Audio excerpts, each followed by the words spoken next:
Hello student, let us start one more session of our statistics. As I told you last time that we are going to start a new chapter. So that name of the new chapter is index number. Already I gave you introduction and little bit about that index number. As the part of a revision, we are going to see again definition as well as meaning of that index number. So in this session, now I am calling it as a session number 2. Session number 1 for index number earlier I told you. So just to remember that number of session, I am calling it as a session number 2 for a index number. Now first of all, what do we mean by index number? This chapter is very important. Weightage of this chapter is too much for a board exam. Plus, lot of theories are there in this particular chapter. So you will have to prepare side by theories, definition, etc. Here weightage for theory as well as questions are too much and lot of theories are there, definition, characteristics, uses, limitations, etc. So you will have to be careful with the all the sentences, remember.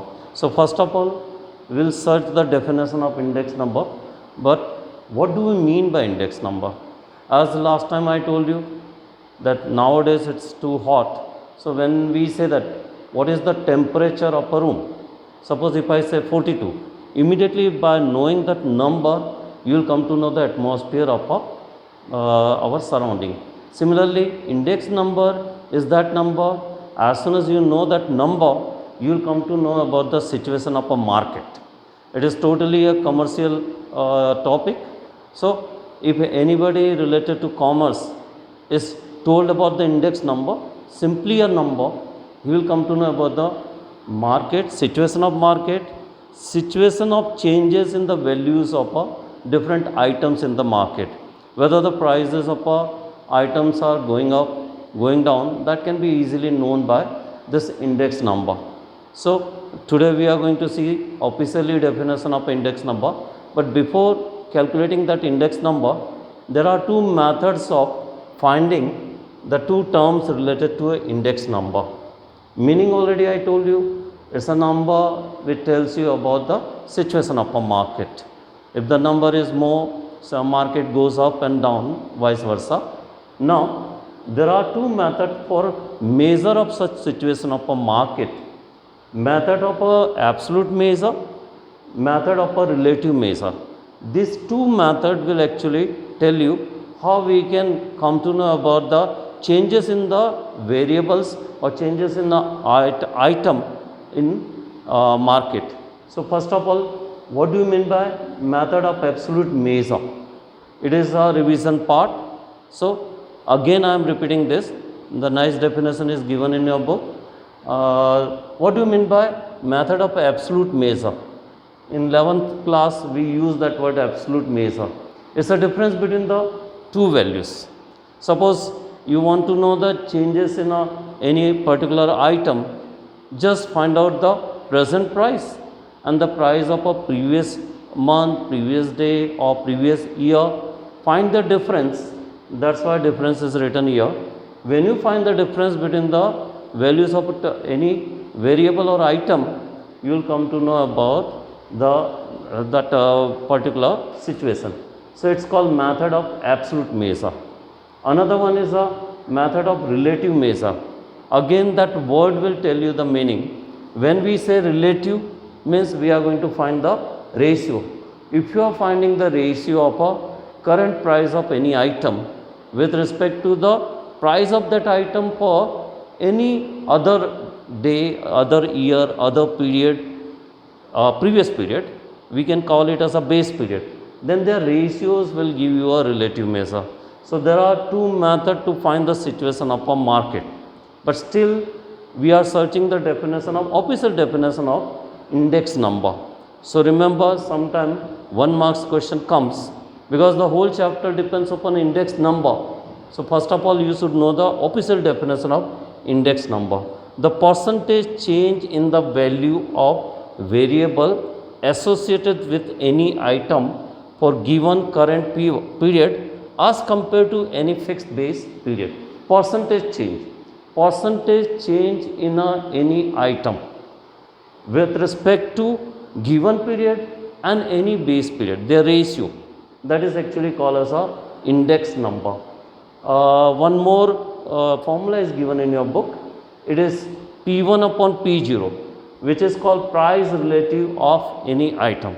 Suppose even if anybody is asking you to find the price relative of any item, divide P1 by P0 or P0. What do you mean by P1? P1 is the price of that item for that current period or the period in which we are existing, and P0 is the price of that same item for any selected or a base year. When you find the ratio between them, then whatever the answer comes, that is called price relative of that particular item. There is one example given in your book in the same page, page number 3 or 4. Do that example. It's simply a calculation where P1 will be given to you for any particular item, maybe wheat, maybe rice. One column is given, price of wheat current year and then previous year or any base year. Find the ratio. Similarly, price of a rice is given, current year, any base year. Find the ratio. You will get the measure of price relative of that particular item. So, do that example that is given in your book. Once more I am repeating the definition of index number. It can be asked for a 1 marks. I told you that theory plays a very important role in this particular chapter. You will have to remember some of the theories. So, since index number is the name of this chapter, so definition you should know: the percentage change in the value of any variable, any item associated with the current year or current period with respect to any given period or base period, then that is called index number. Now, percentage relative price is also given in your book. It is nothing but when you multiply 100 with the relative measure, then it comes as a percentage of relative price. P1 upon P0. P1 price of item of a given period, P0 price of item of any base period, multiplied by 100, you will get the percentage of a relative price. Solve that example which is given on page number 3. It is simply a calculative one, a table is given. Do it, you will come to know how to use this formula. But one very important formula from where the question from of this particular chapter will start. In exercise also there are many questions related to this formula. So, first of all, one very important formula is given in your book. This is called general index number. Now, there are going to be many types of index number, gradually you are going to know. But first of all, general index number. What is the formula for general index number? Capital I will represent that index number. Sigma is summation. If there are many items, if there are more than one items, then find the P1 by P0, that is percentage relative price of each and every item, sum it up. Suppose there are 3 items, then find the percentage relative price of each item divided by n, means that number of items. As soon as you do and sum it up all and divide by n, as soon as you do, whatever the answer comes, that is called general index number. Here small n stands for number of values of a variable. How many variables or how many items you are going to take, that is actually shows the n. Now, one very important article is article which can be asked for 2 marks, characteristics of index number. There are 4 to 5 characteristics of a index number. Ideal question for 2 marks. Theory plays again important role, I am repeating. So, there are 4 characteristics of an index number. 2, 3 you can remember very easily. One of the characteristics is it is free from the unit system. Why it is free from that formula you see? It is free from the unit system. Why? Because it's a ratio of 2 variables, a ratio of the values of 2 variables. So, whenever we find the ratio of any values, immediately it is independent of a unit system. So, this is one of the characteristics. So first characteristics is it's a relative measure, so it's free from a unit system. Now second characteristics is it is comparative measure. Comparative measure means you can compare the value of items or variables for two different units and for two different periods also. So it's a comparative measure. Then third one is it is spatial average. Why we say average? What we are doing in that formula I told you, formula for I, that is general index number. In that formula what we were doing? We were finding the sum of the relative measure and then dividing with the total number of items. So what we were finding actually? We were finding the average. But it's not a normal average, it's a spatial average. So like a 11th class, it follows all the characteristics of averages. Whatever the characteristics of averages are there, which we had in 11th class, it follows all the characteristics of average. So it's a third property. Then fourth one is the situation of market value of a different period can be compared. So again comparison. It's a comparison of any two item, any two variable for a different units. Even it is comparison of that items in a different periods also. So mostly it is used for a comparison only. And the fifth one is index number is a relative measure, as already I told you. Even though there are 5 points, 5 characteristics of an index number, but since it comes for 2 marks, if you write 4 points, then it's more than sufficient. When you go through this 5 points, you will find that 1 or 2 points are just like repeated only. Just to increase the number, they have written the 5 different points. You remember 4 points, it's more than sufficient. So just for sake of revision, ideal question for 2 marks. I told you that theory plays a very important role. So it can be asked as a theoretical question. What is index number? Write few characteristics of index number. So first characteristics, as I told you, it's free from a unit system. You can write the unit in a rupiah, paisa or dollar. It is free from a unit system. Why? Because it's a ratio of two things. So unit does not play an important role. Second characteristics is it's a comparative measure. Whenever you want to compare any variable, any item for a different period or as well as for a different unit, you can mix up second and fifth point similarly. No need of writing it separately. Third one is it's a spatial average, as I told you. So it follows all the characteristics of averages. Then the situation of market value of different periods can be easily compared with this index number. So index number plays a very important role. It is first theory of this particular chapter. Now in a coming session, I am going to tell you uses of index number. Wait for that session. Now as I promise you that continuously side by this chapter number 1, I am going to do some important question of probability. One very important question of probability I selected, that is from exercise 1.4. If you remember in our last session, I did a 2 important question from exercise 1.5. But question number 14 of exercise 1.4 is very important, and it's totally a mathematical calculation. If you go through the different solutions in the different books, you will not be going to understand why certain formulas are used.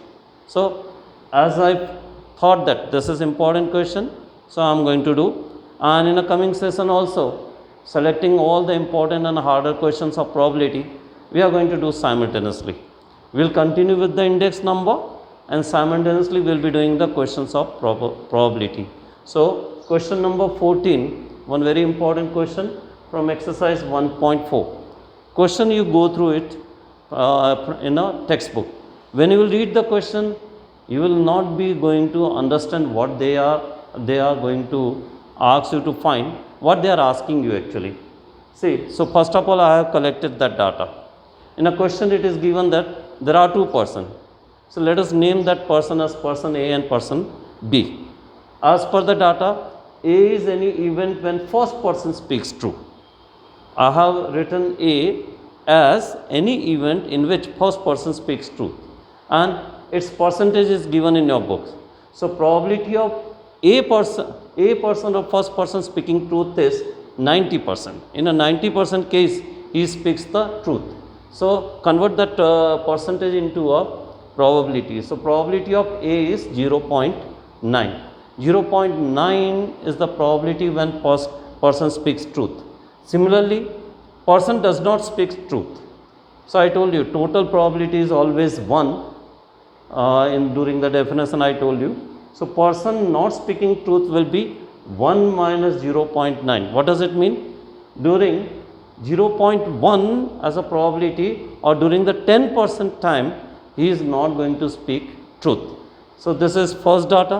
Second data is B is any event when second person is going to speak truth, and its probability is given in your book. First of all, percentage wise. So probability of B is 80% or 80 by 100 or 0.8. Now PB dash, just like PA dash, PB dash is a probability when person is not going to speak truth. You will surprise why I am providing PB dash, because that question is very confusing one, that I will be telling you in the further steps. First of all, PB dash. PA dash we got 0.1, PB dash we got 0.2. Now what is that question? Read that question very carefully. If you are not going to read carefully, you will not be going to understand what you are supposed to find. So I have written that sentence or that particular word. According to the question, find probability of the person differs while speaking the any truth or a fact. Actually it will be a fact. If suppose they are speaking any fact, or if they are describing any particular event, then when they are going to differ from each other. Now it's a very confusing one.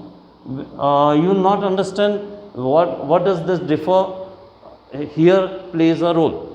When they are going to differ while speaking any fact. If they are describing any fact, when they are going to differ from each other.